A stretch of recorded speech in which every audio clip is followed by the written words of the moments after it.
It's Saturday night. That means it's time for the Don Tony Show. The wait all week long is finally over. Get Don Tony's perspective on current affairs in the world of pro wrestling and much more. The Don Tony Show. And now your host, the man, the legend, Don Tony.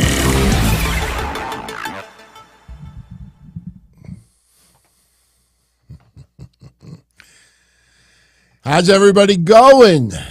It's Saturday, April 15th, 2023. We haven't done one of these in a while. Last week was vacation. Then we had WrestleMania the week prior. Getting back into the swing of things, and wrestling has a lot of buzz going on, a lot of news, a lot of rumors, and a lot of clickbait, which we will hopefully today separate, sift, and discuss. And some of it is great. Don't get me wrong. Some of the news that we have to discuss is pretty cool. Some of it is a little bit ridiculous. Some of it is just based on emotion, obviously.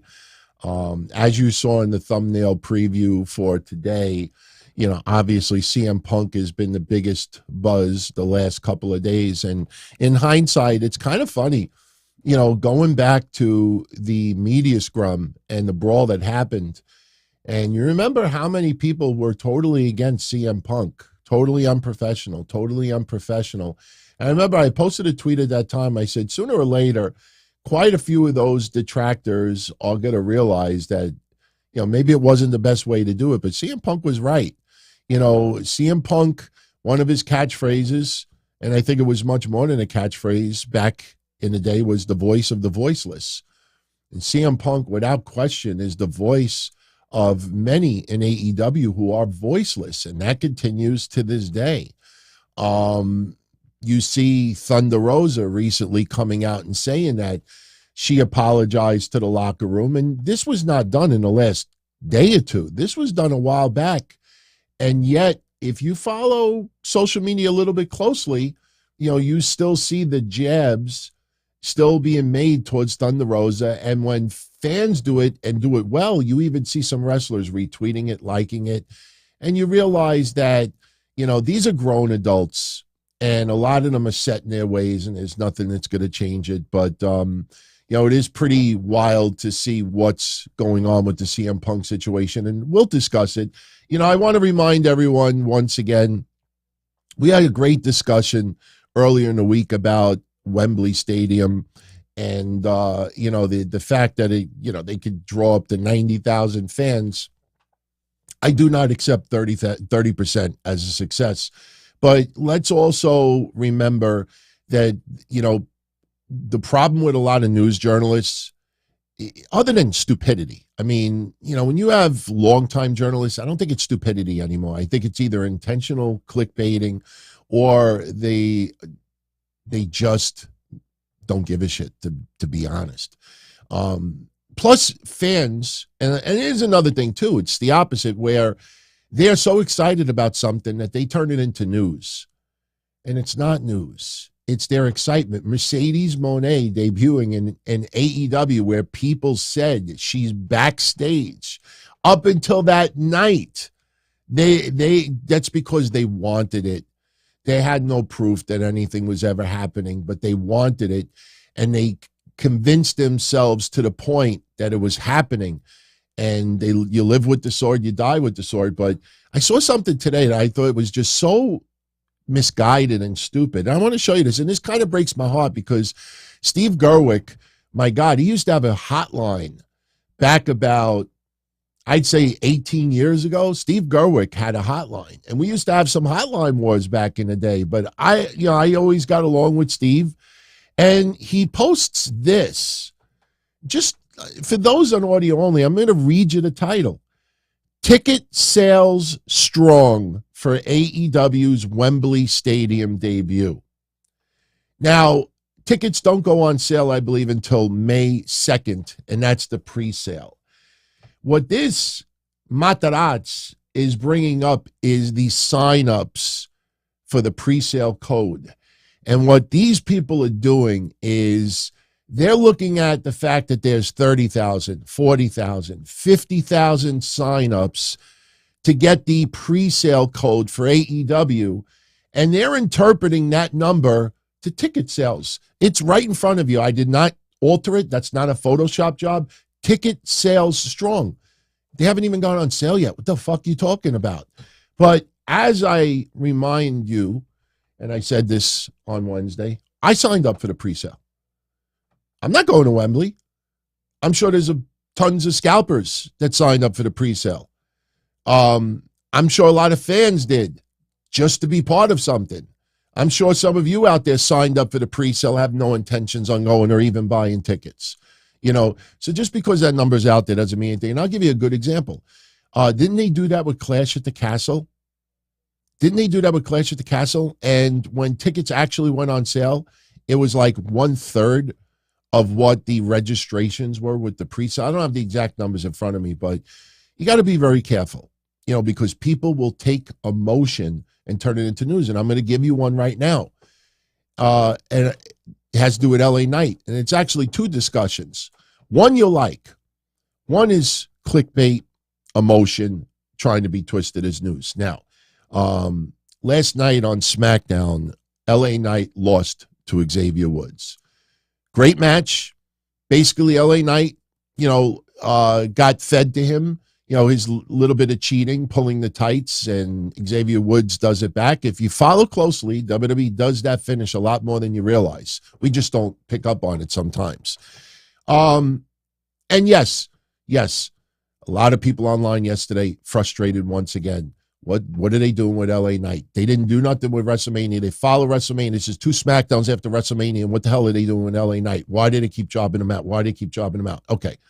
Now, let's give you the rumor killer first. Then we'll get into the good news. The rumor killer, there's a Twitter account, WRKD Wrestling, Twitter. And on their Twitter account, they are saying that WWE Creative, the discussion behind the scenes is that the front runner to win Money in the Bank this year is none other than LA Knight. Now, as I've said to you before, who do you think in WWE Creative or WWE Management that these people are talking to? You think they're talking to Bruce? You think they're talking to Triple H? You think they're talking to Vince? You think they're talking? No. What that is pushing the narrative that LA Knight, like everybody wants it, because what did everybody do yesterday? They ran with that. WRK reports that he's being elevated and going to win Money in the Bank and blah, blah, blah, blah. That is fans wanting LA Knight to go further. Plus, when you get the briefcase, does anybody right now think that LA Knight is going to become world heavyweight champion anytime soon? Yes, he could have that briefcase and hold it onto it for a year. Absolutely. But that is just fan emotion being used to report news. You want something to happen? Remember the Charlotte Rhea Ripley nonsense? The reverse psychology some people were doing, talking about how they were going to close night one because of politics and because there hasn't been a one. It was never, ever discussed. Never, ever discussed. But some people out there who insist on 50-50 everything, had to post it as news. It was never closing WrestleMania Night 1. We said it all along. And I'm not the only one. A few other shows out there also said it. There's no way. Even though Charlotte and Rhea Ripley ended up being my favorite match of Night 1 of WrestleMania, it still does not close WrestleMania because there was only one match to close it out, and that was Owens and Zayn versus the Usos. By the way, in 2 weeks, we're getting that rematch. Now, I tell you, I thought of a storyline twist. It's not news, just something I was thinking about yesterday. How many times in the past did Sami Zayn want a shot at the tag titles against the Usos, and the Usos said no? Or Kevin Owens, and the Usos said no? Or any heel, with the exception of Gunther. Gunther was always like, bring it, bring it. But how many times do you see someone wanting a title shot and the champion says no? Now, in 2 weeks, which is also going to be, by the way, the beginning of the draft, and we'll get into the good news with LA Knight in a second. I didn't forget about you. In 2 weeks, we're going to start the draft. It's going to begin on SmackDown, the 28th of April, and it's going to conclude on Raw, which I believe will be May 1st. Now, that same night on SmackDown, the Usos are going to be getting another shot at the titles against Owens and Zayn. They're going to fail, obviously. Trust me. I mean, WWE does whatever they decide they want to do, but they even know that taking the titles off of Owens and Zayn this early would be kind of, disastrous. But going further, you could play Cody Rhodes into this scenario where the Usos down the line want another shot at the titles, and KO and Sami Zayn say, no, you got your rematch, you lost. And then you could play a little bit of chess where, all right, you want tag team title shot? Cody gets a rematch against Roman Reigns. Simple as that. Or the opposite. Cody wants the rematch with Roman Reigns, and Roman says no, and then the Usos want a rematch against KO and Sami Zayn, and they say no, and, okay, give them the shot, you get the shot. Give him the shot, they get the shot. So that's something you could kind of play into the future. You could play that into the future. Daniel Craigle says, any Brandon Cutler news? Yeah, he's a scumbag. No, I don't mean that like literally. He's one of those that feeds bullshit to the elite media. He's one of those that does not like CM Punk at all. He will retweet a lot of, tweets that, not fixing the problem. And he's not the only one. He's not a bad wrestler, but unfortunately the politics get in the way. And listen, the work that he does behind the scenes is definitely, you're interrupting my coffee.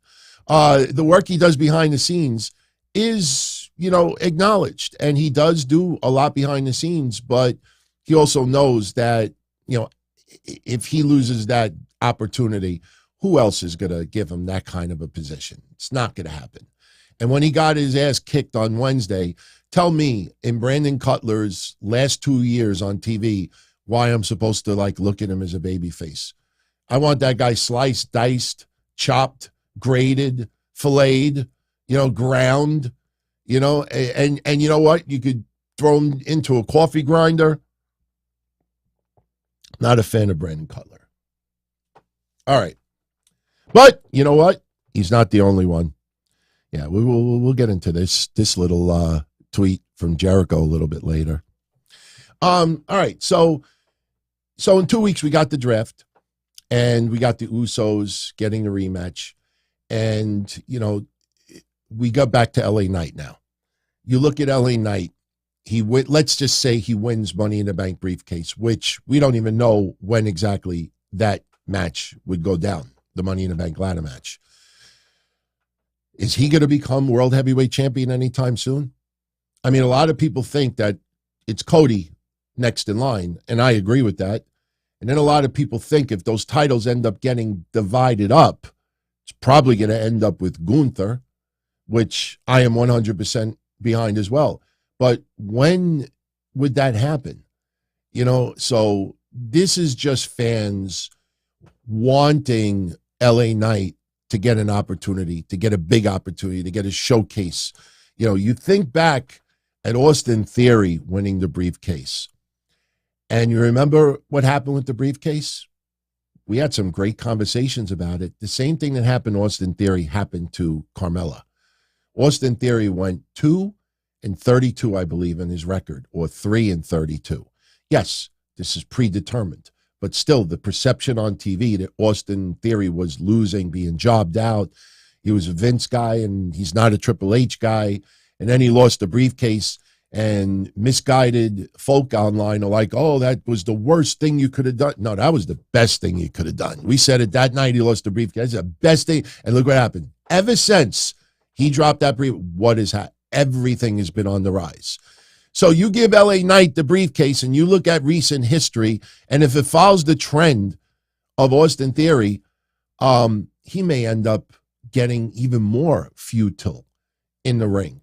So I don't need a briefcase to give LA Knight a push, but I will tell you this. If you look at the synopsis, I actually put it as the first comment in tonight's synopsis. Yes, pun intended, better nights ahead. LA Knight's latest run of futility is about to come to the end. It's about to come to an end. Even though he lost to Xavier Woods yesterday, even though he had nothing for WrestleMania, just think about that for a minute. They're in LA. You have someone whose name is LA, and the catchphrase is there. How could you have a WrestleMania in LA without LA Knight? And they don't do it. You lost that opportunity. I mean, even if, listen, I have brought this up before. The more LA Knight loses, the more fans crave him winning more. They crave the push even more. He's getting bigger pops. WWE isn't stupid. They are noticing that. He's losing. Fans think that WWE management is treating LA Knight like shit. They are supporting him even more. So even though he is losing all these matches, he's getting more and more and more support. But that futility is about to come to an end. That doesn't mean that LA Knight is not going to lose another match. But even his interaction with Rey Mysterio, hey, and Rey punches him in the face. LA Knight has had a lot of futility lately. Hold out hope. In the very, very near future, you're going to see it start turning around for LA Knight. Even if he does end up with a briefcase, even if he does end up with something else. But as of right now, there is nothing to the truth that LA Knight is the favorite for WWE Creative to win Money in the Bank. Those are fans who want him to win Money in the Bank, trying to interpret it as news. Plain and simple. Just like a lot of the CM Punk stuff. There's a lot of negative emotion towards CM Punk. So that negative emotion is being reported as news. And it's just wacky. It's plain wacky what they're talking about with CM Punk. But LA Knight, don't worry, everyone. His futility is about to come to an end. All right, let's get into two more rumor killers. One I shouldn't even have to bring up, but we still got to discuss it. This, once again, is our fans trying to plant this seed that Edge, once his contract is up with WWE and he retires, he's going to pull a Ric Flair, like Ric Flair showed up on Impact Wrestling, that Edge will show up on AEW because Edge, and it was funny because you and I talked about this for like 5 weeks about Christian. What's his contractual status? How much time did they add on to his deal because of injury? Will he be out of AEW before the end of 2023? Will we see Christian and Edge one more time? Because it's no secret, Edge wants Christian as part of his retirement, whether it's on the opposite side of the ring or together in the ring. We've talked about that for 5 or 6 weeks.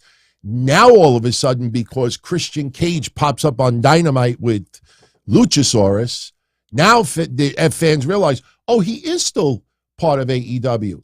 So now you get all these people that are saying, Edge would not object going to AEW once his contract expires, or WWE management would be surprised if Edge were to go to AEW. Who in WWE management do you think these people talk to?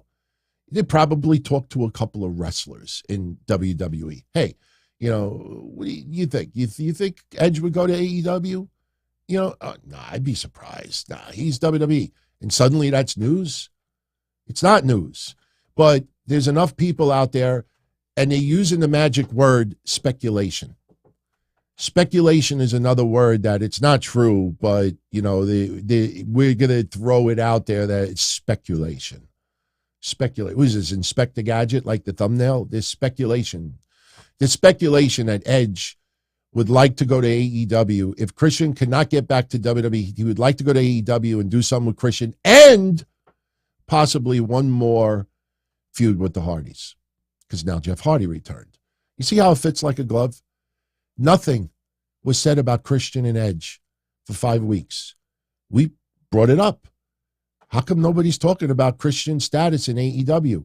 You know, when is his contract up? How much time they had? Nobody bothered to get those answers.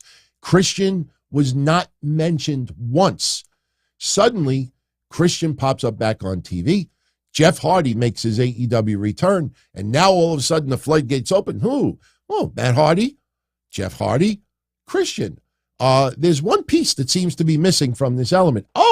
Speculation is that Edge would consider going to AEW for the right money to finish up his career with Christian and either, team or feud and possibly do something with the Hardys.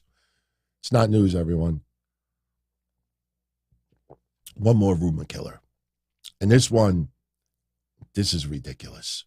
It's absolutely ridiculous. All right. Have you seen this? Have you seen this flowing? Now, he doesn't follow me. I think he follows Fightful or Sean Ross Sapp. He's the one that posted the screenshot. I copied it from him. Does not follow me. Drew McIntyre. Yeah. Okay. Let's sum it up. About a week ago, Drew McIntyre was supposed to be on SmackDown. He did not appear. Drew McIntyre was supposed to do an autograph signing. He did not show. Immediately, yes, I was on vacation, but I still monitor to see what's going on. Anybody die? Not saying that to be morbid, but, anything, surprises. Even though I'm on vacation, I monitor. And I watched person after person after person, running, doing podcasts, blogs, all this stuff. Drew McIntyre, did no show. Did he walk out and creative differences? It's all a lie, everybody. It's all a lie. Drew McIntyre was ill. And because he was ill, he was taken off of last week's SmackDown. Now with the draft coming up in 2 weeks, they have decided to hold off some storylines, some feuds, and some pushes on television because of the draft. There's a lot of rumors that Fight Night might be going to Raw. There's rumors that Drew McIntyre might be on his way back to Raw. So the thing is that some people, they're keeping off of TV for 2 weeks because they want to make it come off more as a surprise. That's why you have not even seen the NXT influence yet. When Triple H teased the draft that it's going to change the game, I didn't really read too much into that. If you pay attention to WWE, their commentary, AEW is not the only one that does it. WWE does it as well. This is the greatest match in the history of Raw. This is the most important match in WrestleMania history. This is the greatest match ever on SmackDown. This is the big, and because you always want, to give the perception that what is going on is the biggest ever. That's why even when they were talking about this yesterday on SmackDown, SummerSlam broke records, apparently. They sold more tickets already for SummerSlam or on the first day than any time in history, which kind of boggles the mind because I remember the Attitude Era when tickets would sell out in 2 hours, 3 hours. But they're booking stadiums that have 50,000, 70,000, 80,000, 60,000. So when you booked SummerSlam in the past at 20,000 seat building and it sells out in 2-3 hours, that's fucking awesome. But now you have an arena that seats 60,000 and you sell 25,000 tickets. Oh, that's the biggest selling ever in one day. So getting back to, Drew McIntyre, Drew McIntyre saw what went down last week, that people were clickbaiting that he is on his way out from WWE, that his contract is up at the end of the year and he's not renegotiating a new one. Newsflash. Everything has to go through Endeavor right now. Even though the deal has not been finalized yet, any contractual moves, any signings, any deals has to be signed off by Endeavor. It is a courtesy. Like Kevin and I, and by the way, if you haven't checked it out yet, it is a must. Kevin and I, that doesn't look good. This looks better. Kevin and I did a episode on Tuesday. It is on DonTony.com if you want to go check it out. I'm thinking about doing a special episode with Kev, not this coming week, but the following week, maybe a little draft preview, give our predictions or suggestions who should go where. But Drew McIntyre saw last week people clickbaiting, complete with the, like, you see that? They're like this. Like, and I'm looking at it, I'm like, but it's not even true. He saw last week, he was sick. They pulled him off of SmackDown, off of the autograph signing, so he doesn't get other people sick, so he could relax and get better. And then you got the draft coming up, and they're holding him out. So Drew sees all these people running with this shit. So what does he do yesterday? He blacks out his Twitter. He removes his pictures. He removes his WWE reference other than his screen name. And everybody, once again, go, look, you think I'm making it up? You got these people that are like this.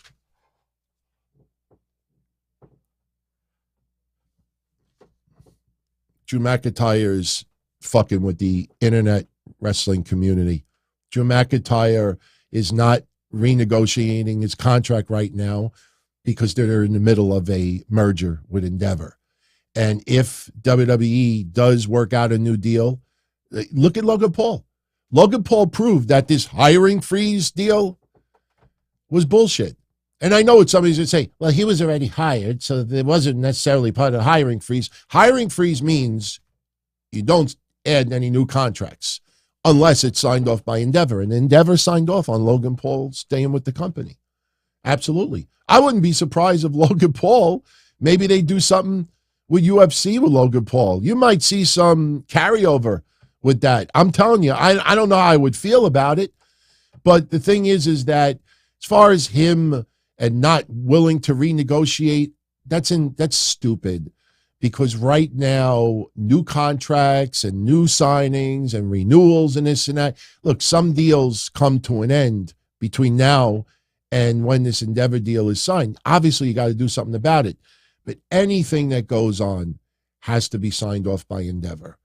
You know, as we said on Tuesday, Kevin and I, if I have a house, I do an open house, and somebody's willing to buy the house, or they're willing to merge with me, you know, like, oh, we'll go halves, or whatever it is. And then, okay, we're going to do the closing. The closing's going to be in 2 months. I don't suddenly rip out my fucking yard and install a pool. Unless I talk to the person who I did business with and say, hey, you know, what do you think about a pool? You know, I'm not going to suddenly like change the flooring in my house, take the windows out, paint it a different color. You make a deal, you hold everything. And anything that you may have to do has to run through Endeavor. That's the facts. So Drew McIntyre doing this blackout thing, there's nothing controversial about it. The guy is just having fun with social media, getting attention, and playing off of last week that because he didn't show up on SmackDown, everybody immediately assumed, a lot of people, not everyone, but a lot of people assumed that, oh, fallout, creatively unhappy, Drew's stuck in the mud. No, 2 weeks. And even if Drew McIntyre is absent for the draft in 2 weeks, they are going to play into something with TV. So that's all it is. So this idea online that, oh, he was pulled, contract fallouts and this and that. I know it's interesting. I know it's exciting. And I know it's water cooler talk, but it's just not true, just to say it bluntly. Okay, SmackDown yesterday, only 4 matches. That's been the trend lately. People haven't realized it. Xavier Woods over LA Knight. Talk about somebody who has been very futile lately. He's got a cool LWO shirt, and he's aligned with Rey Mysterio. Go do a Google search and go check out Santos Escobar's win-loss record on SmackDown recently. Shocked nobody has picked up on it yet. Santos Escobar. If people should be complaining, if you're complaining about LA Knight, you should be complaining about Santos Escobar. That guy, in my opinion, deserves a lot better. Santos Escobar, especially how he presents himself, the history, the alliance with Ray. I understand trying to help elevate Dominic. Yesterday, it's to add more to Damian Priest because of a match at Backlash with Bad Bunny in a tag match. That's why Santos was used the way he did. But, just because there's a brawl at ringside and Zelina Vega does this beautiful move and you got Legado doing, all this shit to Dominic and everyone else, in the end, Santos Escobar's shoulders are on the mat. That guy has lost a lot. And I'm shocked that people haven't taken notice of it. But yesterday, he loses to Damian Priest. The match at Backlash should be announced, I would think, next week. Seriously. You announce the match, and then you have, another week or two to hype it up. So that match at Backlash, the tag match, Bad Bunny and Ray versus Damian Priest and Dom should go down. I tell you, some people think that Bad Bunny and Damian Priest is a one-on-one. I absolutely disagree with that. Bad Bunny has done a great fucking job with whatever he was given in the pro wrestling ring. But the idea that you want all the focus to be on him on a one-on-one match, this is not Logan Paul. And, Bad Bunny is still very, very busy with his music career. So he cannot put in the amount of hours that Logan Paul has put in. You need someone else to pick up the slack and to minimize as much as possible with Bad Bunny. You have Bad Bunny, sell a little bit, do a couple of spots, maybe even get the pin. But doing a one-on-one, if he ends up like a deer in headlights, which happens, it happened to Ronda Rousey, the biggest stage of them all. It happens to seasoned veterans. You need someone there to pick up the slack. That's why they added Charlotte Flair to the WrestleMania main event years ago. We talked about it. A lot of people hated it, but it was to cover up if there was an issue with Ronda. Then at least you have Becky and Charlotte fighting in that match instead of Becky just sitting there and twiddling her thumbs. The man, playing with her thumbs. So, Shinsuke Nakamura made his return yesterday. Very, very cool to see Shinsuke Nakamura return.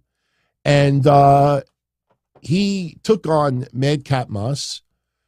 Some people say, oh, heel turn coming. No, heel turn already here.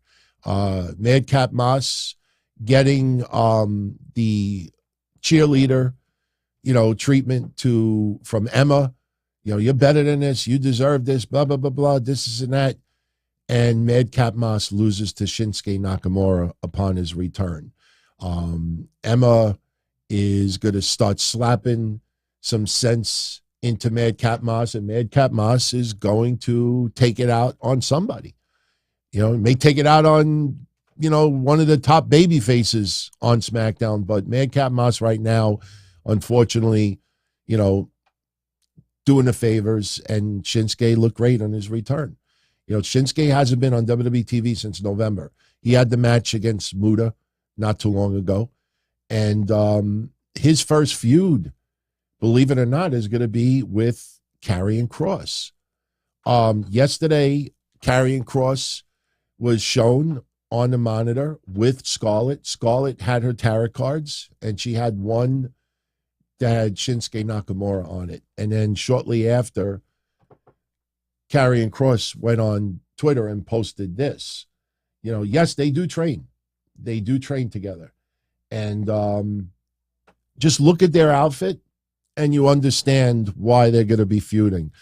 This is going to be very, very physical. Is it going to be Gunther, Sheamus, Drew McIntyre physical? No, not to that level.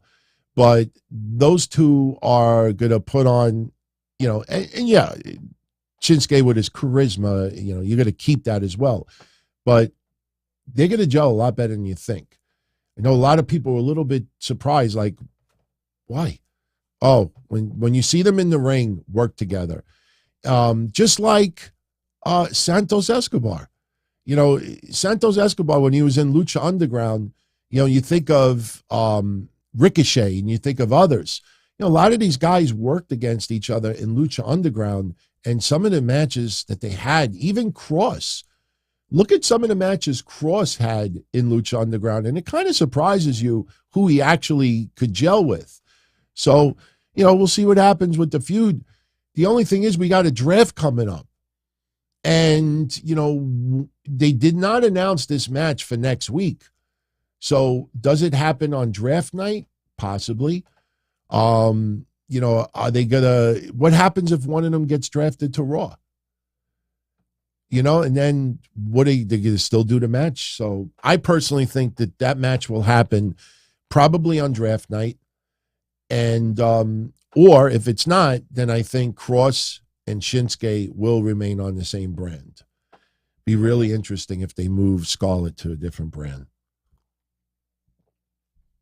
Yesterday also, we had the match that, listen, when Matt Riddle was making his return, which was delayed, obviously, we always said from day one that the end game was for him to try to get his revenge on Solo Sikoa, because Solo Sikoa is the one that took him out originally. Yesterday on SmackDown, that was the main event. And this is still planting the seeds for a 6-man tag at Backlash. Okay, yesterday, the Usos were in the corner of Solo Sikoa. Kevin Owens and Sami Zayn were in the corner of Matt Riddle. Early on, playing a little bit of teasing that the Usos are trying to tease that eventually KO is going to turn on Sami. Just like Sami and KO are predicting the same with the Bloodline. And you look closely. Yesterday, Paul Heyman, really trying to rah-rah and psych up and pump up Solo Sikoa. And he's bringing up the family. He's bringing up, and he's all his Samoan stuff. And Solo Sikoa, when you listen to Paul Heyman doing that speech in the locker room, you got to keep your eyes solely on Solo. And he's rapping the tape, and certain things that Paul is saying, he's like, and he starts rapping it again, and he's getting the spike right, and then he finally stops Paul and he says, "Tell the tribal chief, I got this." And in the end, he did. He took care of business. He ended up defeating Matt Riddle. Now, there was a lot of fuckery at ringside, and, to plant the seeds for the 6-man tag at Backlash, the Usos were getting involved. They started brawling with Zayn and Owens. They all get ejected from ringside. So we go back to the match, and then a few minutes later, here come the Usos coming from the crowd. So Sami and Kevin Owens, they're going down the rampway, and here they are again. And the referee ejected them, and they come back anyway. And, yeah, they could have just called it a no contest at that point, but they didn't. And then distractions led to the Samoan spike, and Solo Sikoa beats Matt Riddle. What old is new again, or what new is old again, because Matt Riddle used to eat a lot of pins with this feud. I think people seem to forget it. Then afterwards, Solo was supposed to put Matt Riddle through a table, but the table didn't break. Matt flops over the table and Solo turns it sideways. Matt Riddle selling, an arm injury out of it, and Zayn and Owens are tending to him. This, again, is going to lead to a 6-man tag, probably at Backlash. Could they hold it off until the Saudi Arabia event? Yeah, but I don't see that. It's too far away. I see it probably at Backlash. The funny thing is, if you look closely on social media, too many people are interpreting that because Backlash is in Puerto Rico, that everybody on the card has to be Latino. or Latina. No, that's not the case at all. I mean, obviously, you're going to have a little bit more of a Latino showing on the card. Yeah, absolutely. Know your demos. But no, you're going to have these major players on there as well. And this obviously will, look, Matt Riddle will probably cost the Usos winning the tag titles in 2 weeks at the draft. And that will lead to the 6-man at Backlash. That's probably where this is going to go. By the way, this Monday, we are going to do that big Matt Riddle giveaway. Now, the box is a little bit too far away from me, so I can't show it to you now. But remember, autographed Matt Riddle bro hat, autographed Matt Riddle WWE rookie card, and it's graded, and autographed photo. Somebody's going to win all three. Because we said when Matt Riddle returns, we're going to do a little giveaway, and you can give props to Matt Riddle for that stuff. So very, very cool. By the way, I don't want to go off topic, but Neil just said, rest in peace, Umaga. And absolutely. I mean, Umaga is the fucking man. Speaking of deceased, the last 24 hours, I watched the A&E biography of Yokozuna and the A&E biography of Dusty Rhodes. The Yokozuna one I liked, but my only problem with it is the way it started.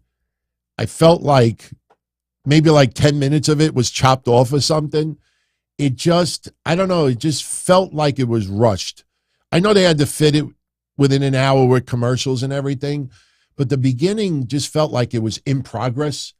You ever like tune into like a baseball game or a basketball game or even a football game ends late and it overruns from like a TV show or something that was supposed to air at a certain time. Let's say the football game or the baseball game was supposed to end at 7 p.m. and instead it ends at like 7:15. And a lot of TV stations, we now present to you The Big Bang Theory in progress. That's what it felt like when I was watching this Yokozuna documentary. It felt like it was in progress. But the Dusty one, listen, I know 2 weeks ago I brought up that brainstorm I had while I was sleeping about Cody is doing Dusty. Maybe not as good as Dusty, but this is the chase right now. This is the chase. This is the struggle. This is Cody is doing Dusty. And when I did the show with Kev on Tuesday, he had already seen the Dusty documentary. And Kev said, for everyone out there, look out for little Easter eggs. Not QR codes or a bunny or something like that with a Bray Wyatt type thing, like where, you see something on the map and you Google it like, wait, that's where Cody's going to do. No, you got to pay attention to some of the things that are said and some of the things and how it's presented and how it's worded. And as you watch that, you keep that in the back of your mind. And when you see things go down on WWE television in the year 2023, there are many similarities. And right now, when you talk about the chase with Dusty Rhodes, this is Dusty and the chase all over again. And Roman Reigns is Ric Flair, and the Usos in Solo are the Horsemen. And we talked about, there's about Sami being like Sting and others. We're just saying, are they copying that to a T? No. Some people brought up Sting and Flair, that there's aspects from that too. Yeah. You take a little bit from different things, ingredients, and you put it together and you put a spin on it. And so you don't have to say, this is Dusty 1982. No, it might be a little bit from 81, a little from 84, a little bit that he did with Harley Race, a little bit here. So when you watch it, you really understand more why, you do Dusty without mentioning Dusty.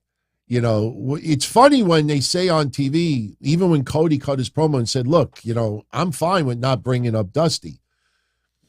That's because there's a lot of young wrestling fans that did not grow up on Dusty. That even though there's specials, even though there's tributes, even though there's statues, even though there's tons of footage online, they're still not going to tune into all of it. So they want to focus on 2023. For the old school fans, for those that might be older like me, for those who do watch history, that may be Dusty Rhodes fans, even if you didn't grow up in that era. You know, you see these things, you don't have to be told it. See, not everything needs to be told to you. You see it, you feel it, and you know it. And this is obviously, and that was very strategic that they put that documentary on a week after WrestleMania. And you look at everything together, and it's the chase. It's the chase. I want to give a shout out to Franz Gaggiano, who just became a VIP channel member, elite channel member. Welcome. Austin Nance, I know, is celebrating an anniversary. I think you're like 26 months here. Much love. Neil Ray, celebrating 25 months as a channel member here. What do I think about the buyout? Will it benefit? It's not a buyout. It's a merger. Kevin and I talked about this again on Tuesday. Look at the tax benefit involved in this merger with Endeavor and WWE. Putting this together as a new corporation. Merging and forming a new corporation is much different than a sale. If you Google taxes with this deal, you'll see what the difference is and what is not subject to tax. Nobody talks about it because it's boring. Nobody wants to pull that side of it. Finance people pull that side to it. I pull it because I'm intrigued by it. But when people say sale, buyout, it's technically not really the correct term, or it's a very, very incomplete term. I personally think that in the end, Endeavor is going to tell Vince, Triple H, Nick Khan, keep doing what you're doing. Keep doing what you're doing. But do understand that now Vince truly does have to answer to a higher power. The higher power is, it was me, Austin. It was me all along. No, it's going to be Ari Emanuel. How do you, it was me. And do you like my flywheel? Anybody knows why I said that? Props. It was me, Vince. Check out my flywheel. It was me, Vince. Again, my friends, I'm going to be a little bit more watered down because I offended some people the other day, but I'll be more watered down about this going forward. Understand when you see everybody venting online about Vince being in power and Vince taking back creative and Vince fucking things up and it's this and that. Understand all these people complaining, wanting to petition, not buy the shows, not attend the shows, go black and this and that. Notice the one thing that they're missing. They're not going to management. May I speak to your boss, please? I would like a supervisor. Let me speak to your manager. That's what people usually do. Endeavor is the boss now. Endeavor, when they do the board of directors, there's going to be 11 members on the board of directors. You're not going to have a WWE board of directors and an Endeavor board of directors. They have separate board of directors. And then WWE's in their offices meeting with their board of directors. Well, this sucks. No, they're going to be in the meetings together. WWE, World Wrestling Entertainment Incorporated, is going to be done. There will be no more World Wrestling Entertainment Incorporated. It will be under stock market, under the banner TKO. There's a new corporation. The board of directors is going to be 11 people. WWE gets to choose 5. Endeavor gets to choose 6. Did anybody ever stop to think that WWE could choose somebody that is part of Endeavor? It's not about, we got to put our 5 wrestling people in there. No, that's something that you and I would think. They're going to put the best people in there possible. And we'll see. But look at the WWE board of directors when Vince stepped down last year. One board of the director was from some NBA group. One was from some TV conglomerate. They weren't WWE. They weren't all Michelle Barrios and George Wilson and, this person. No, you had outside people. One of them was doing everything possible to prevent Vince from coming back, and he resigned. Remember the two board of directors that resigned? They resigned because they couldn't stop Vince from coming back. No matter how much bullshit they fed online, and no matter how much they paid investigators, when you hear that WWE paid $17 million to have Vince investigated, just think about that for a minute. $17 million. What did they do? Think about they were paying lawyers that get thousands of dollars an hour. And these were the board of directors that were spending that kind of money. Whatever it takes, whatever the cost, we gotta nail him to the cross. They failed. They stepped down. So when WWE announces their members of the board, that doesn't necessarily mean that they're all WWE people. So keep that in mind. But at the end of the day, WWE has to answer to Endeavor. So I say it again online. If people want to complain, you got to complain to Endeavor. And a lot of people will not do that because they feel that Endeavor will laugh at them. Look at the leader of UFC, Dana White. You go on social media and complain to Dana White about Vince McMahon. Let's see what kind of response you get. You probably get ignored, but wouldn't he be the type that would say, hey, why don't you come down to one of our slap nut parties? Why don't you come down? And I know they wouldn't physically threaten, but these are the people that would tell you, go fuck yourself. And again, WWE might become TV 14. Nobody's talking about it. Remember, they're no longer answering to World Wrestling Entertainment Incorporated. All of the advertisers and everything now are answering to Endeavor. So Endeavor is UFC. Endeavor is slap chest or whatever that shit is. Slap face, slap fight.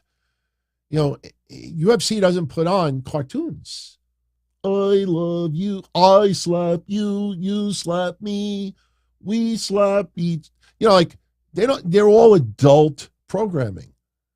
So we might end up getting a TV 14 back for WWE because of the people that own it. This isn't, Nickelodeon that bought or merging with WWE. See, now you got me saying bye. So got to keep that in mind. It's a big deal. That's why when you say about the future, I don't know. I think everything will be fine. I think everything will be similar as before. But again, when you see people with the Vince complaints, just take notice that they never complain to Endeavor. Because Endeavor is the one that put Vince in that executive chairman role. That was Ari Emanuel, whatever his name is. Ari. He's the one that put Vince in that role. Vince didn't just, I'm back. Don't like it? Leave. No, that's not what happened. Ari told him, I insist. I want you still in the company. You brought it to where it is. So everybody should be ripping the crap out of Ari. Nobody's doing it. So, all right. Rampage yesterday had Aussie Open, retaining the IWGP tag titles over Best Friends. Mark Briscoe, Jay Lethal, Jeff Jarrett, and Satnam Singh, yes, they are an alliance now. They beat the Spanish Announce Project, not the Spanish Announce team, Jose and Joel Maximo. It's the Spanish Announce Project. Taya Valkyrie over Emi Sakura, Jungle Boy over Sean Spears. I know next week, I think they're having El Hijo del Viqueño defend AAA championship on Rampage. We have next Wednesday to talk about that. We have a whole week to hype that up. Little tidbit. I think you'll find this interesting. We'll talk about ratings on Monday, but I want to give you one right now. AEW's had a horrible trend the last 3 weeks. We took notice of it. Everyone else ignored it. And that is that for some reason, the main events on Dynamite are not clicking with the fans. You're seeing 100,000 plus viewers leave for main events. These are TV viewers. These are not people in the building. Honey, let's go to the parking lot. Let's get a head start because this place is going to be fucking impossible to leave. Let's leave. It's like a baseball game. How many of you that went to a baseball game would leave in the 8th inning? Seriously. Even especially if it was a blowout. Honey, let's leave in the 8th inning. Let's get on it. But Dad, I want to see the rest of the game. Fuck you. We're going to get stuck in traffic. And then you're going to be stuck in traffic. We're going to be in a parking lot in the line. Now you got to pee. I got to pee. You know? So, no, these are TV viewers that for some reason at 9:45 p.m. change the channel. 2 weeks ago, FTR took on the Guns. I know, Guns, titles, most of us didn't agree with it. Fine. But that night, one of two things were happening. Either FTR were going to become AEW tag champs, which is what many of us always wanted, again, or FTR was leaving AEW. Whichever the outcome, it's a big one. The big one. And it ended up being the lowest rating content of the entire Dynamite episode. The lowest part of Dynamite. Their rating for that match was the lowest of the entire night. Dropped about 100,000 viewers leading into it. Why is that? How do you have fans watching AEW decide, oh, FTR, they're either going to become champs or they're done? Oh, I'm not going to watch. I mean, inexcusable. The week prior, Adam Cole, first match back in 7 months? You know, most of us are big fans of Adam Cole. You know, horrible what happened to him, dealing with the concussions. You hear little drips and drabs, how difficult it was for him to return. He's finally returning. They announce the week before that he is going to take on Daniel Garcia in his first match back in 7 months. That match, which was the main event, was the lowest rated part of Dynamite. So now you have Adam Cole, lowest rated part of Dynamite. You have FTR winning the tag titles or leaving AEW, lowest rated part of Dynamite. So this past Wednesday, the main event was Chris Jericho versus Keith Lee, which, you know me, I praised the shit out of them. I love that match. Made me feel like a kid for various reasons. Go check out the episode why. Very, very old school. But how did it do? It followed the same trend.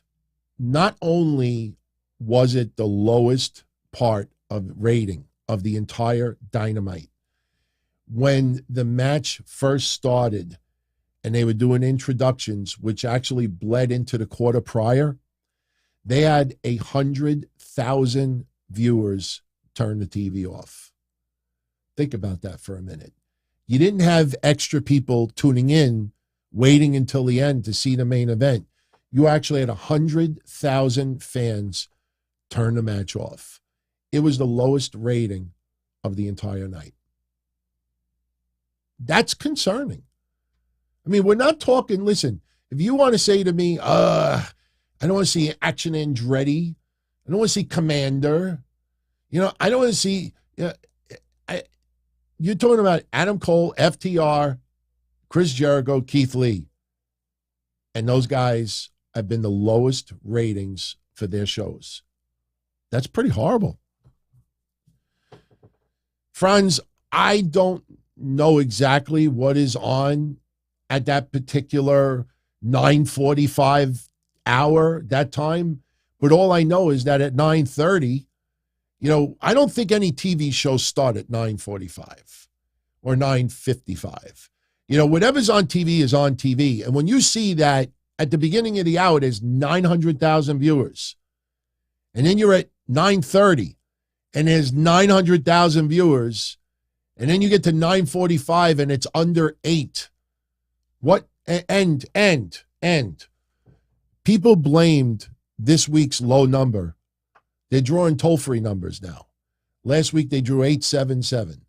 This week they drew 866. I call them the toll-free numbers. AEW Dynamite's drawing toll-free numbers. People blamed it on NBA playoffs this week, or I don't remember what was on. Whatever it was on. I don't know what was on this week, but they blamed it on sports. What about last week? What about the week before? And the week before that? 3 weeks in a row, it's the same thing. I kind of say no. So we'll get into the full breakdown on Monday. All right. A couple other things, and we're going to jet out of here. This, I think, is a big deal. WWE changed the name of the Saudi Arabia event. Originally, it was King and Queen of the Ring. They have now changed it to Night of Champions. And honestly, if you think about it, very, very smart move on WWE's part. If you remember when we talked about the showcase matches at WrestleMania, we felt that whoever won those matches should get a tag team title shot. You had Ronda and Shayna win, and on the men's side, we had the Street Profits win. And the Street Profits did have a match with Kevin Owens and Sami Zayn the night after WrestleMania, and they lost. I don't think the titles were on the line. But the point is, when we talked about King and Queen of the Ring, if you remember what I said, for example, I thought Gunther should win King of the Ring and then get a title shot. And if Cody was the champion at that time, he should get a title shot. Problem is, that discussion was before WrestleMania, and Roman Reigns is still the champion. So now that kind of puts things in a little bit of complication. So now the thing is, with Night of Champions, Roman Reigns hits 1,000 days as champion that day. I know some podcasters are only now realizing that. We've been talking about that for over a month. But by doing Night of Champions, it gives the aura, it gives the perception that everybody fighting is a champion. Not every match that night is going to be a championship match, everyone. I'd be shocked to shit. Not every match is going to be a championship. And they can't do that because Sami Zayn, perfect example. Sami Zayn isn't going to be in Saudi Arabia. So what do? Injury angle a week before? Maybe something like that. Maybe Samoan Spike breaks his larynx. Sami Zayn will be out of action for 2 weeks or for 17 hours, if you know what I mean. So not every match is going to be a championship match, because if they end up doing that, then people are going to be like, well, why aren't the tag titles being defended? So you're going to have some matches on there that are not going to be for championships. I still think your King and Queen in the Ring finals will be on that card. I think we will see qualifying matches on Raw and SmackDown, and then you have the finals at Night of Champions. Because all you have to say is whoever, wins earns a future title shot. Yeah, they're not champion at the moment, but if Gunther wins, think about it. Gunther is Intercontinental Champion. I know he's taking on Xavier Woods next week, but there's no way that Xavier Woods is going to be the one to dethrone Gunther, with all due respect. Gunther could be in King of the Ring, and he doesn't even have to defend his championship that night. And it's a Night of Champions, not a night of championship defenses. So Gunther could still represent as champion and not even defend his championship that night. So let's see what happens. Mike says that the Usos cannot travel to Saudi Arabia. I'm not so sure about that. We all thought that the Usos still couldn't travel to Canada, and they did. We don't know for sure. But obviously, it's going to be interesting to see how you would use the Usos in Saudi Arabia if Sami Zayn is not going to be there. So changing it to Night of Champions makes it feel more important. King and Queen of the Ring, with all due respect, everyone. Remember the last Queen of the Ring? Remember how we joked about it? But it was true. WWE asked Saudi Arabia, who do you want as Queen of the Ring? And I don't know who was the final say. I don't know if it was the Crown Prince. I don't know who it was. But they looked at the photos of all the participants. And I'm not going to say anything negative about some of the women that were involved in that tournament, but they looked, oh, Queen Zelina. Oh, Queen Zelina. And that's what happened. Zelina became Queen of the Ring. You know, you look back on it, you know, the tournaments were kind of uneventful. They were not very, very strong. So now you bring back King and Queen of the Ring. We don't even know who the participants are yet. So it doesn't really catch you. But when you say Night of Champions, now for the fans in Saudi Arabia, oh, who's a champion right now? Gunther, Roman Reigns. You know, Cody might get a title shot. You know, you start looking at that, Rhea Ripley, Bianca Belair. Now you start looking at all the chat. Now you know, oh, we're getting Roman Reigns. We're getting Rhea Ripley. We're getting this one. And who knows? You might get Trish versus Becky or Trish versus Lita. I mean, Lita got the Saudi Arabia payday. You think Trish Stratus should get it as well. So you probably get Trish on that card too. So, you know, Night of Champions, I like that 1,000 times more. And you could still do King and Queen of the Ring finals there, but it's not the focal point. You have champions defending championships. You have tournaments crowning new number one contenders for championships. And like I said, even in the case of Gunther, you could have Gunther win it and not even have to defend his championship, but the perception that that's another champion there, it's a big deal. So I am definitely in favor of the name change. Night of Champions. Night of Champions just sounds better. It just feels more important. King and Queen of the Ring, again, it wasn't bad, but you know, Queen Zelina. And I like Zelina. She earned it, no question. But understand, I think some people forget sometimes what this is with Saudi Arabia. Saudi Arabia pays WWE $50 million for one event, per event. That's twice as much money that they made for WrestleMania. Just let that sit in for a minute. Think of all of the storyline build to WrestleMania. And as far as revenue at WrestleMania, Saudi Arabia in one night is twice the amount of money. So what Saudi wants, Saudi gets, but they get it in a way that WWE works around it. Like Saudi Arabia is not going to say, we want Mansoor to beat Roman Reigns. Mansoor, WWE champion. No, they're not going to do that. They're not going to tell them to, but they're going to say, oh, we want the title. We want a little nostalgia. Give us Trish Stratus. We want Trish. We give $1 million. That's how the game plays a little bit. So Saudi Arabia, when you understand that the amount of money WWE makes is twice the amount of WrestleMania, and you look at the stock market and how they reacted to WrestleMania, yeah, for a lot of people, this is blood money. I get it. But for some of those wrestlers, that's beyond a year's worth of pay, especially if it's somebody who's been out of the game for a while, gets an opportunity to return, gets that kind of money. I know, you know, it's morals-wise, it's kind of like, but it is what it is. So when you understand that kind of money, that's why I don't understand. I don't know if Cody's going to take on Roman in Saudi Arabia.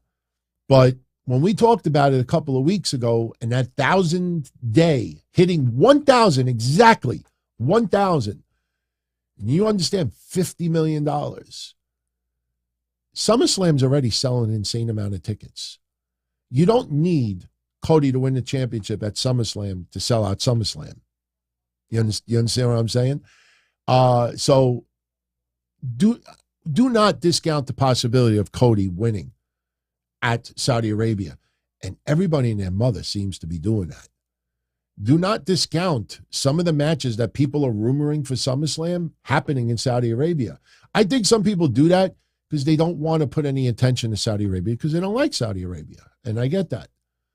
But, when you understand and you remind yourself the magnitude of the revenue here, they're not going to say, oh, let's put the Street Profits versus Braun Strowman.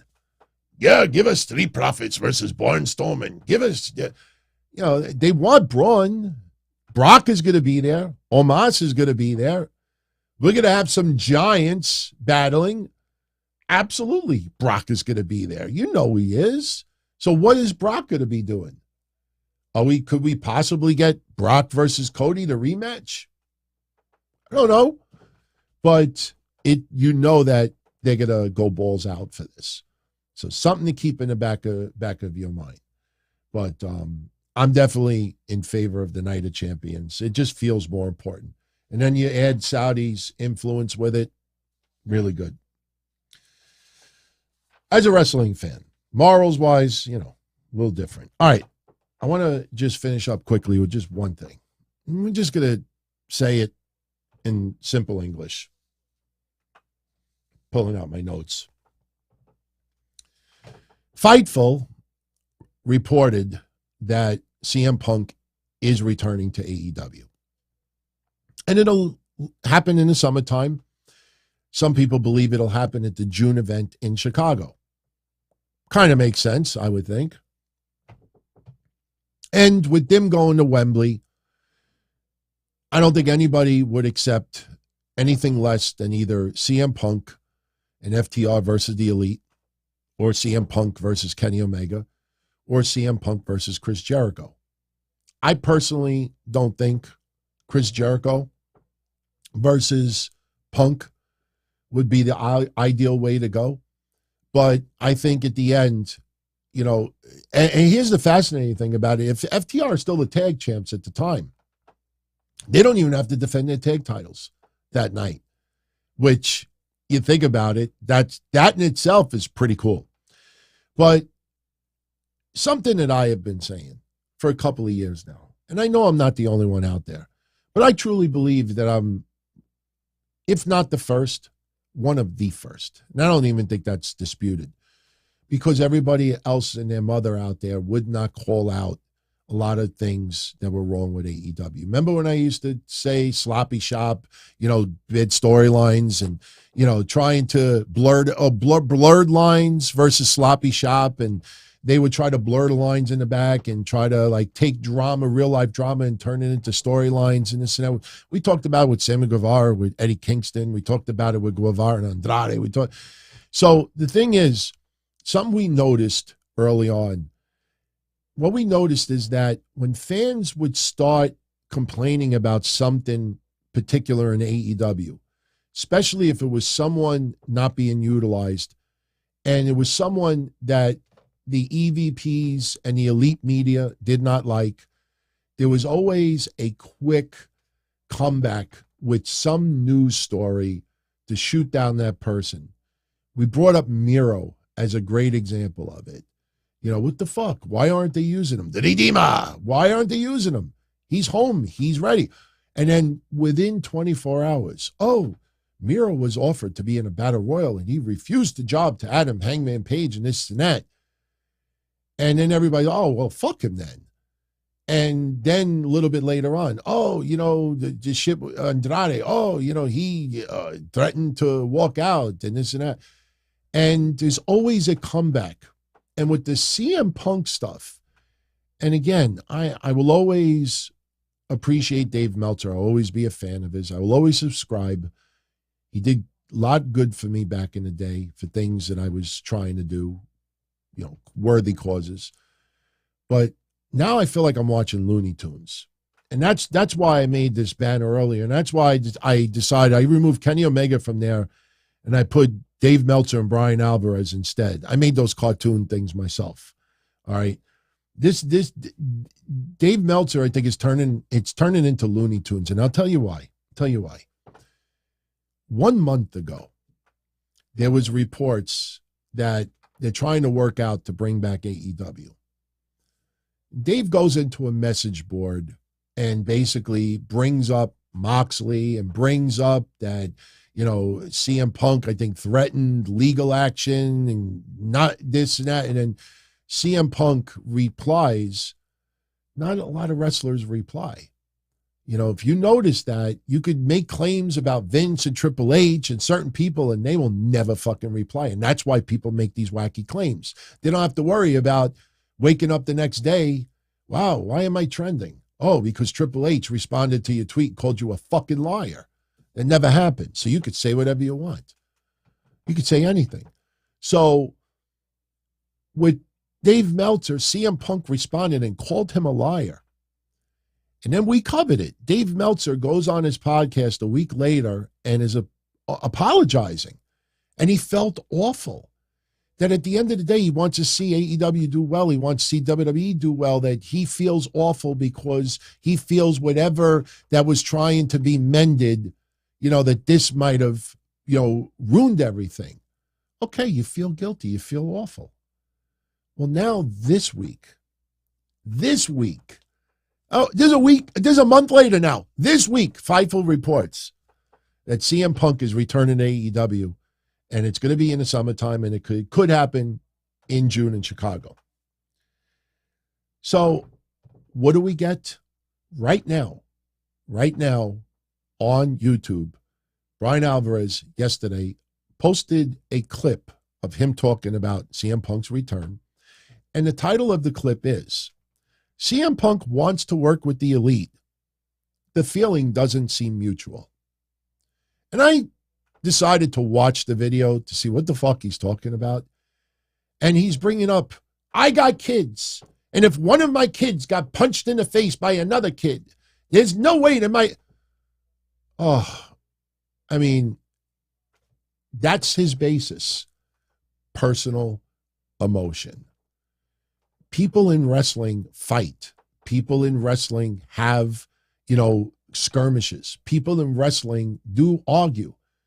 Blurred lines versus sloppy shop. You think about, and sometimes for the betterment of the company, and because you're a grown adult, I have argued with my brother. I've argued with friends. You know, somebody, listen, you're drinking too much. Don't fucking tell me what to do. Listen, you're drinking too much. You can't drive. Don't tell me what to do. Take the keys, punch in the face. Next day, sorry, bro. You know, I mean, these are grown adults. This guy is basing it on, well, if my kid got punched in the mouth by another kid, there's no way that my kids are, you know, again, a month ago, Dave Meltzer is apologizing. And Brian Alvarez is like, I don't want nothing to do with this. Leave me out of it. And then that's the title on YouTube right now. Go see if I'm making it up. There's more. There's more. Now we get to The Observer. This is what The Observer writes. As reported here in the past 2 weeks, a Punk return is largely expected. It's a tenuous situation because the dressing room issues involving him have not been settled at press time. Once again, pushing the narrative, divided locker room. These guys, the EVPs, the foundation of AEW, from the EVPs to Guevara to Tony Khan to Cutler and everyone, and I'm not throwing shade on them, I'm making a point. Their mindset is not going to suddenly change and have breaking bread and kumbaya and having dinner with CM Punk. Their mindset of what AEW should be and how it should be and this and that, that's not changing. The foundation, when CM Punk returns, those elite EVPs are still going to leak the crumbs to the media pigeons. Nothing changed. What do you think changed? I'm going to say something that's really messed up, but I'm going to say it anyway. The only time that we felt that Tony Khan may have kind of changed his attitude a little bit is when his mom got sick. And he did that press conference, and he's like, you know, what happened to my mom, it really makes you, you know, put things in perspective. It makes you think, you know, you got to appreciate things a little more. And I was like, wow, you know, it sucks. It sucks to have, you know, any family tragedies or anything like that. But sometimes real life puts in perspective. It happened to me. 2 cancer scares, having some health problems and other things, it puts things in perspective that, hey, I don't want to be that, yelling, screaming, cursing, piss in the wind, complain about everything. I try to laugh. I try to have fun. That changed me in a lot of ways. But what AEW has been, how the EVPs have handled your Miros, your Andrades, your CM Punks, feeding the crumbs, posting this, posting that, things about Thunder Rosa, that 3 of Thunder Rosa's friends have been jobbed out on the women's side. Remember all that stuff? That's not changing. CM Punk is coming back to a company that's not changed. So instead of just, hey, everybody wants to work together for the betterment of the company, a month later after this apology, the locker room has not been set. What is CM Punk supposed to do? Please, everybody, I fucked up. I love AEW. Look, I tattooed it on the opposite side of my neck. I didn't want to copy Cody.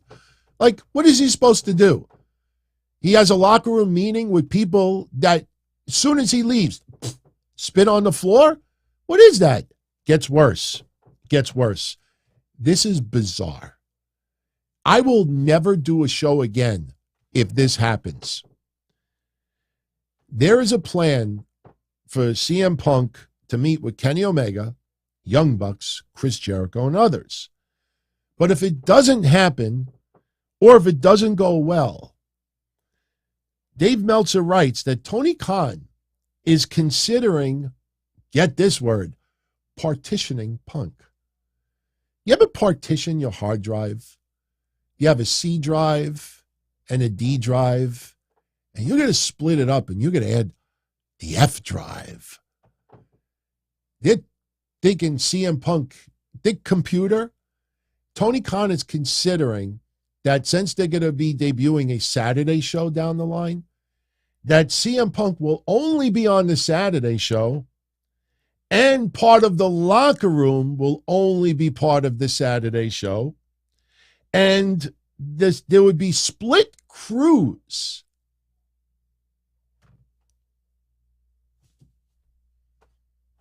I feel like we're dealing with drug addicts. Oh, I'm going to clean up my ways. I'm going to clean up. I fucked up. Listen, I know I shouldn't have done it. I shouldn't have this. I'm sorry. And I know I hurt people in the process. I promise you this time, I'm going to learn from it. And a fucking month later, you're giving this idea that if things don't go well, of course it's not going to go well. Chris Jericho just fucking posted this. Some Twitter account, the PWW, said, Chris Jericho, correct me if I'm wrong, but you've always been willing to work with everyone, and you always do what's best for business. People are foolish to think otherwise. And this person included a picture of CM Punk and Chris Jericho. Chris Jericho's response? Not everyone. Not everyone. There are people that don't like CM Punk. CM Punk, the way he does business, the way he opens his mouth. CM Punk ain't changing. AEW ain't changing. The EVPs aren't changing. The foundation isn't changing. The mindset isn't changing. All that's happening is that people are getting together to make money and try to grow AEW. And they don't like each other. Look, The Rock and Shawn Michaels, they worked in the same locker room. They didn't get along. You have a lot of wrestlers that do that. But here, you got these reporters. It's like drug addicts. A month ago, I fucked up. I feel awful. I fucked up. I just want everybody. Well, then stop fucking pushing a narrative that there's split locker rooms and Punk will only be on Saturday nights and this and that. Nothing has changed, everyone. Nothing has changed.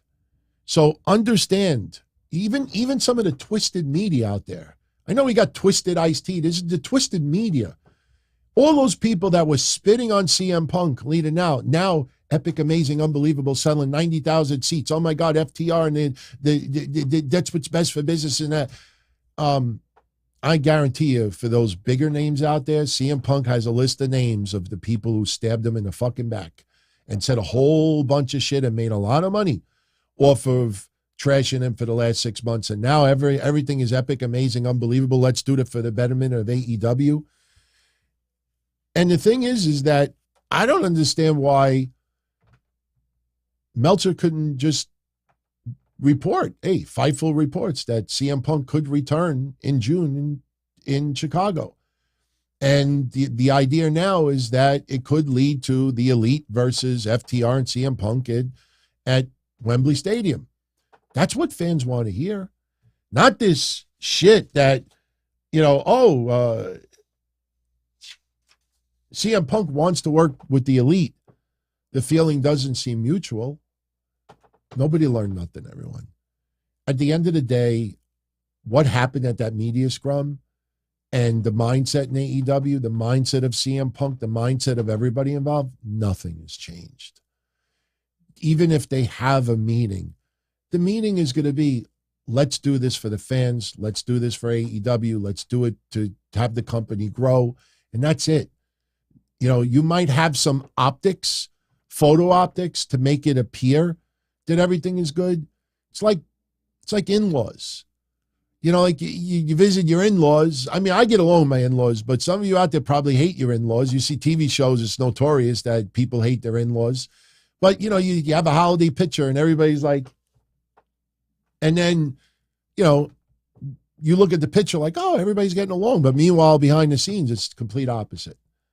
All I know is that if you want to enjoy what's going on leading into Wembley Stadium, you got to stay away from some of these people in the media because all they're going to do is divide. And then the funny thing is that some of these media guys can't accept the fact that somebody else breaks a story. But once again, like clockwork, just like we said with Miro a couple of years ago, and Andrade, and CM Punk, and Thunder Rosa, and Dax Harwood. Remember Dax Harwood, Public Enemy? Remember the thumbnail? They did it again with CM Punk. The minute it reports, Fightful reports that CM Punk's coming back, and he's going to meet with some people, right back there's a response. Well, the Elite doesn't want to work with him. And Chris Jericho is part of it. So, all right. Let's answer some super shout-outs, if you don't mind, and then we're going to call it for today. Sticky Fingers Frank. Who is that next to Meltzer in my thumbnail? Oh, that is Dave Meltzer, and that's Brian Alvarez. So, yeah. And, if you look all the way in the far right, yes, I did take that from Cornette's thumbnails. That is Tony Khan's eyeball.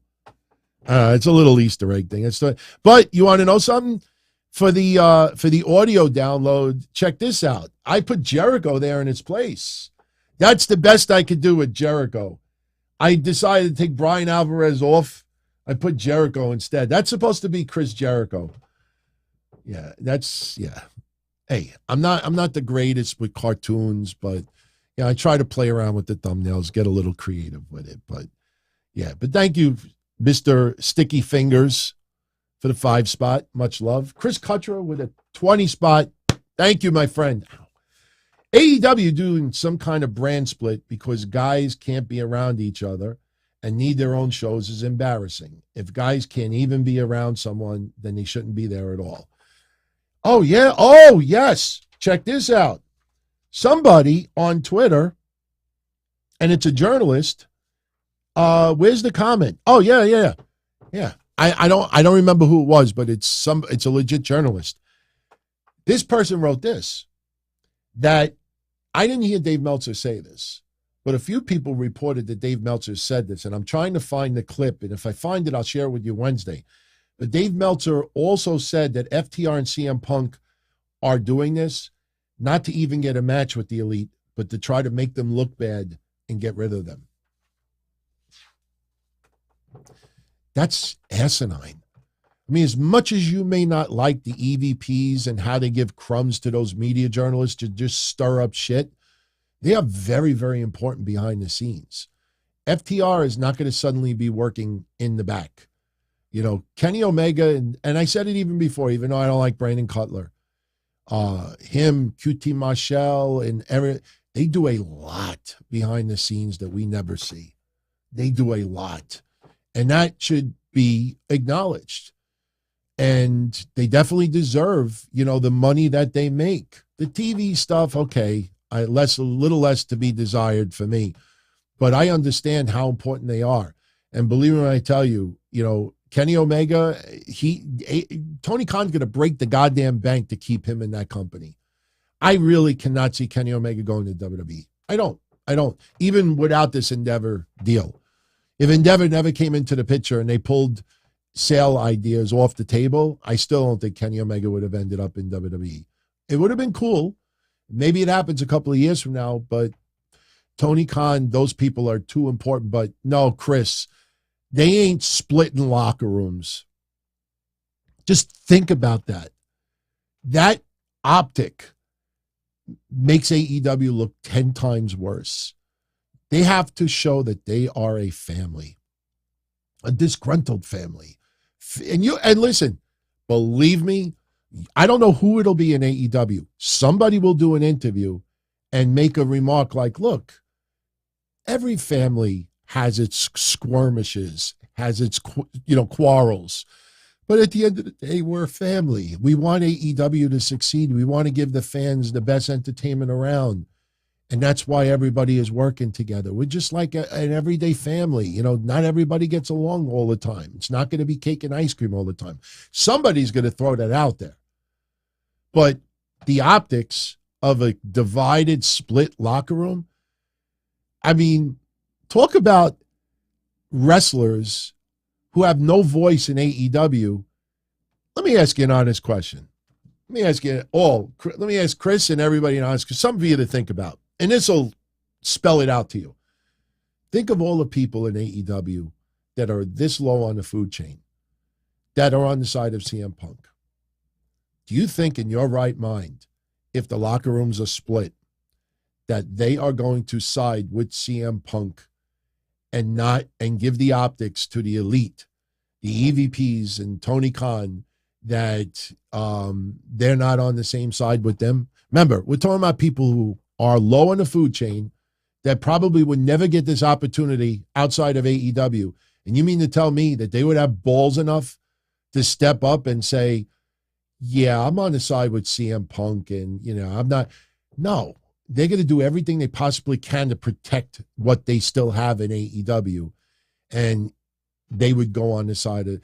So the idea of a split locker room is so goddamn stupid that people are not going to put for morals and, put the morals and take the stand. I stand with Punk. I stand with the EVPs. They could do that with a storyline, but behind the scenes, nuts. I don't know what world some of these people live in, but I think the problem is that their personal world is starting to turn into a storyline. Seriously. I think some of these people in the journalistic world, when the cameras are off, when the computers are off, instead of like, hey, honey, give me a beer. You want to go for Chinese food tonight? Hey, I got to clean the yard. I think it's more like, why did you say what you said? Did you really mean what you said by that? And I think we need to have a discussion. Like, they're trying to live their personal lives like it's a fucking storyline also. And they think that the world operates like a storyline. These people are stupid, man. Not you, but you know what I'm talking about. Thank you, Chris. Thank you for the 20 spot. Much appreciated. Stephen Major with a 10 spot. Thank you, Stephen.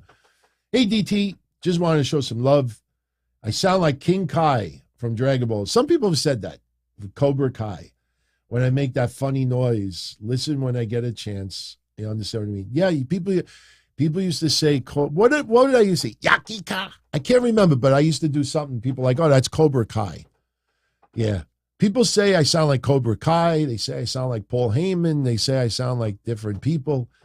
It's not intentional. And when somebody said Cobra Kai years ago, I didn't even know what that was. I actually had to look it up. It was Dragon Ball Z, right? Something like Dragon Ball Z.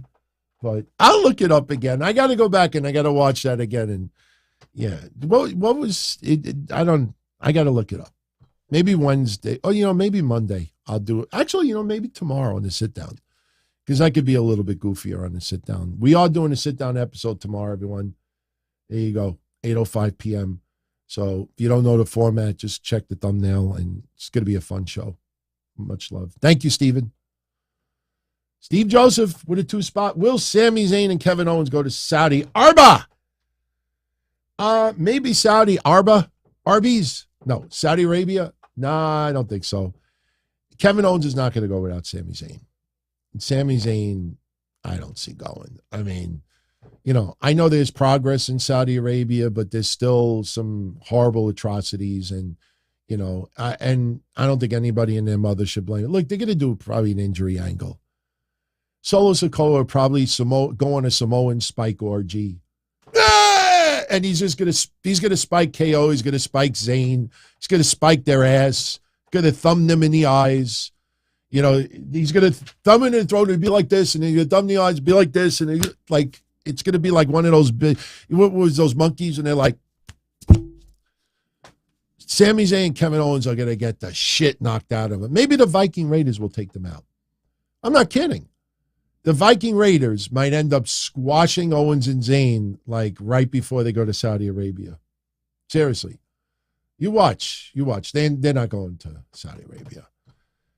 Listen, even if they did, could you imagine the backlash amongst everybody who agrees with Sami Zayn as to why he doesn't go? I don't think you change that even if you are tag champs. And trust me, Saudi Arabia has always been a discussion when it comes to certain people who don't want to go. And I hope we don't get stupid news reports that WWE is considering taking the titles off of Zayn and Owens because of their refusal to go to Saudi Arabia. Trust me, some idiot, there's speculation. That's what they'll do. There's speculation that WWE is not happy that Sami Zayn and Kevin Owens will not be able to go to Night of Champions. What is Night of Champions without the unified WWE Tag Team Champions? Some idiot's going to write it. When you see it, offer them a prize. Give them like a ding ding. I mean, they're like, why are you doing that? We'll know why. Well, no, Riddle last night, what he did to Riddle last night is to set up the 6-man, probably for Backlash. That's why he did it. Listen, Riddle will get his revenge. Probably in 2 weeks. And look, they might have done that yesterday, so Riddle doesn't wrestle next week. They might have to hold Riddle off of the ring until the week after. So, Rough Man with the 249. Good to see myself and Kevin Castle back together again. Yeah, we're having fun. I mean, it was something that was thought about for a little while. We didn't want to just get back. But it's been great, and the discussions have been strong. And one thing we both agreed upon was we weren't going to do shows just to do shows. If there's good discussion, if there's good topics needed, then we're going to get into them. That's why every episode that we've done so far, there's been a meaning behind it. And like I said earlier, I don't think we're doing anything this week. But next week, I think I'm going to ask him if he wants to do like a draft preview where we give our predictions and who we think could use a jump to one of the other rosters. And remember, NXT not being advertised for this draft, but there is speculation. No, there is some legit discussion that's why they have not put some of the NXT stars as the Raw after Mania or the SmackDown after Mania, that drafting them on the draft would be a surprise, the surprise element of it.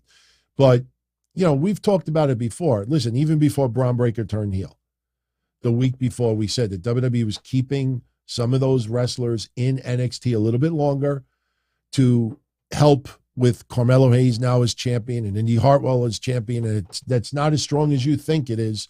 And there's no rush to bring them to the main roster. The draft might be that segue of getting them on there. But now Braun Breaker is doing his heel work in NXT to test it. We talked about it on Wednesday. Braun Breaker can't just show up on SmackDown with no history of being a heel. And, as good as he is and the legendary family he's from, Braun Breaker was not an indie wrestler and did not do. This is uncharted waters in front of a live audience. So you're not going to just throw him into the wolves on Raw or SmackDown as a heel. And then if it doesn't work, it's like, what do you do now? So they keeping him in NXT so he could get comfortable with it and flow with it and see how it's working. And my God, in the last 10 days, beautiful what they've done with him. All right. Thank you, Rafa. Neil Ray, glad to see Kev and myself back together. Brings back great memories. Thank you for everything. Shout out. God bless to me and the fam. Thank you for that, Neil.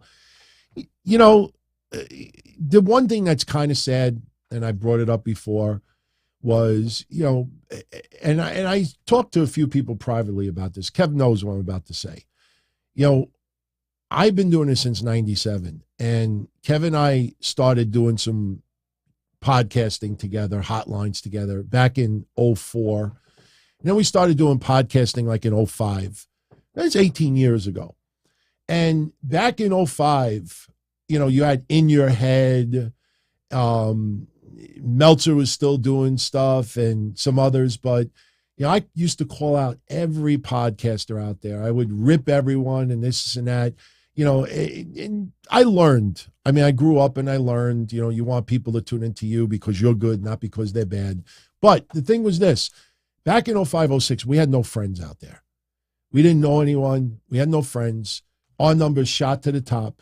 And a lot of people hated us for it. A lot of people would not acknowledge us, would not mention our names, would not even act like we existed because they didn't want to lose their audience.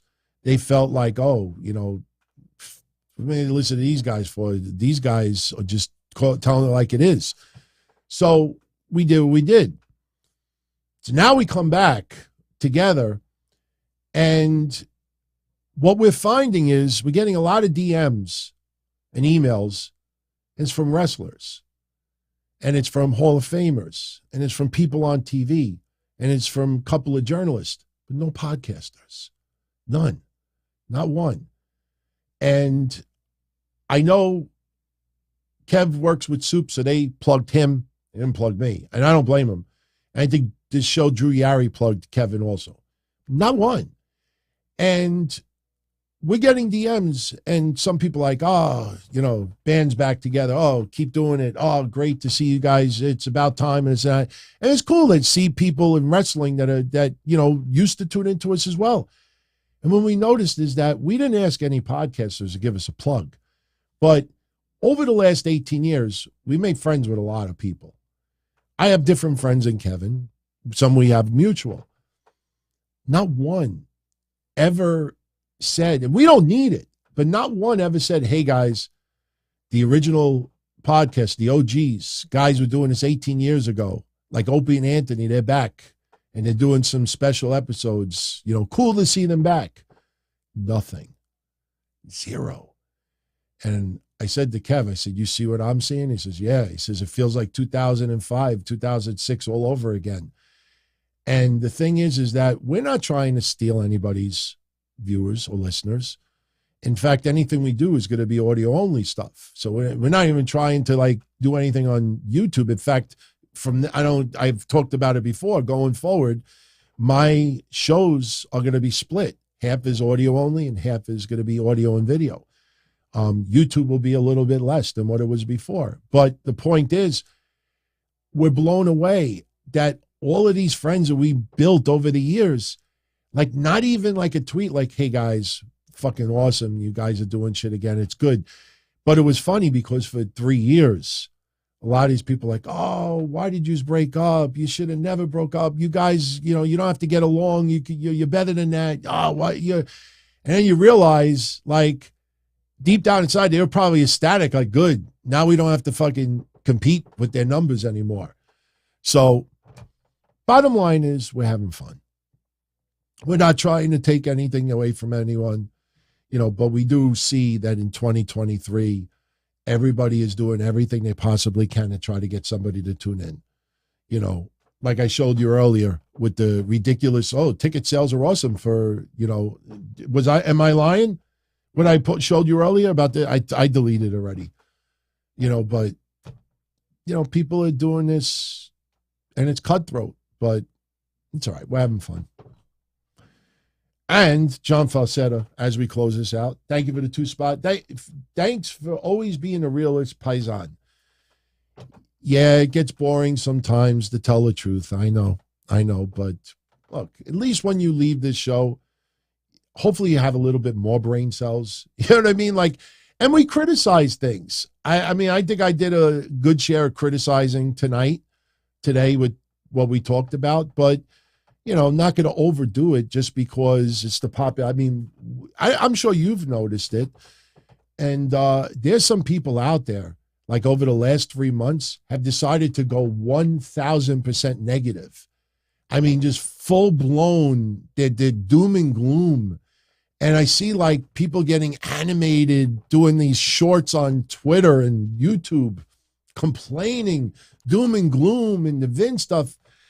And I'm like, man, if that's what you think is going to get you business, go for it, man. Go for it. Eric Williams celebrating 10 months as a channel member. This is a great show, DT. Thank you, Eric. Hope you're doing well. Hope everybody is doing well. And I'm going to enjoy my weekend. So, one plug for tomorrow if you want. 8:05 p.m. Eastern. Basically, I show up with nothing. I literally show up with nothing. And everybody who is live will tell me what we should talk about. So if you want to talk about rebellion, we will. If you want to talk a little bit more about any topics tonight, we will. Whatever you want to talk about, it doesn't even have to be about wrestling. Whatever you want to talk about, you got to be part of the live convo to be in on it. Sometimes people email me questions. Hey, I got something for the sit down. And I say, listen, the whole thing about the sit down is everybody who's live are the ones who set up the show. I don't want to start doing that because then you do it for one person, you got to do it for someone else. So if you're not doing nothing tomorrow night, 8:00, stop by for a little while. It's free. We'll have some fun conversation. And Eric says he wants a cannoli. I've had a couple of too many cannolis over the last couple of months. I put on like 7 pounds since I got married. So now I'm getting back in the swing of things. So I'll have it off in about a month. But yeah, I got a little bit too lazy, a little too comfortable. But everyone, have a great rest of your weekend. And don't be a stranger. If you have any questions, comments following the show, post it in the comment section. And I'm out of here. So be well, everybody. Take care. DonTony.com. Go check out all those audio episodes that we're doing. And the history show. The history show this week was a pretty good one. Look at the photo synopsis. Look at the Jericho picture. I wanted to use that as my thumbnail, but that would have been controversial. I'll give you a little hint. It's a fan sign from WCW when Jericho was a heel. Jericho walked down the rampway, and this fan was right along the guardrail, right in Jericho's face, and Jericho's looking at the sign in disbelief. And the WCW cameras have it blasted, right? It's a homophobic sign. That's all I'm going to say.